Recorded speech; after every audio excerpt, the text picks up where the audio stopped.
بسم الله الرحمن الرحیم. ډاکټر صاحب شاه صابر صاحب وایي چې بېکوره شي چې څوک په بېدرکو پسې ګرځي، بېکوره شي چې څوک په بېدرکو پسې ګرځي، درانه خلک سپکېږي چې په سپکو پسې ګرځي. نن مې د چارسدې نه پخواني د قامي اسمبلۍ غړی فضل خان واورېده او هغه ګیله خو یې په دې باندې ده چې ولې ایمل خان د پاکستان تحریک انصاف د هغه ورکرانو دپاره آواز اوچتوي کوم چې هم د دې لیډرانو د پلانینګس په وجه باندې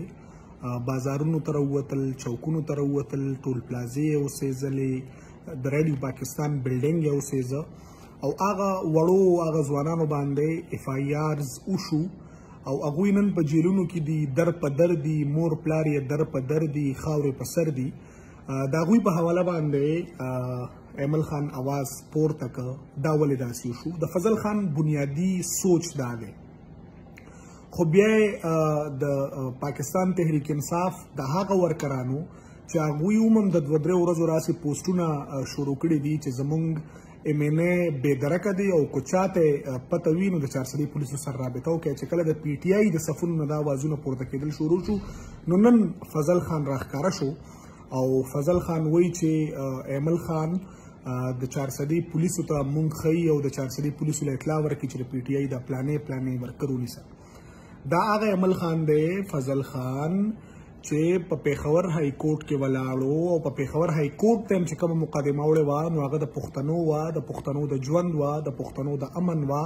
د پښتنۍ خاورې نه د دهشتګردۍ د خاتمې وه، د پښتنۍ خاورې ته چې ستا لیډر کومه د دهشتګردۍ اور په دوباره باندې راوړه، کم 40,000 دهشتګرد چې دوباره فعال کړه او منظم یې کړه، د هغې په ضد باندې په پېښور های کورټ کې ایمل خان ولاړ او هلته هم چې میډیا ټاک کوو نو په هغې کې ووې چې پیمانه یو پکار ده، پیمانه یو پکار ده که لیډر نه نیسي، لیډر په کور دی، لیډر پټ دی، نو بیا ورکر غریب ورکر هم ونیسه. نن تعالی هغه خبرې دومره زور درکړی دی چې ته بیخي دغه اخلاقیاتو دایره دې کراس کړې ده. نو فضل خان لږ سیاسي شه، فضل خان بهر روزه، د خپل دغه ورکر تپوس وکړه چې کوم په جیل کې دی، د چا مور پلار در په در دي، نو په دې باندې سیاست نه کېږي چې ته به ځان ته موبایل ونیسې او 3-4 کنځل او درز غوبل او بس بیا به وایې چې سلام علیکم. ستا کارکردګي په حیثیت ایم این ایم مونږ کتلی ده او ستا کارکردګي مونږ د پی ټي آی د یو لیډر په حیث هم وکته چې په خپله په سوړه ننوتې، ورکر د تباه او برباد شو او نن چې د هغه ورکر دپاره ایمل خان غږ پورته کوي نو هغه هم په تا باندې بد لګي. ډېره زیاته مهرباني.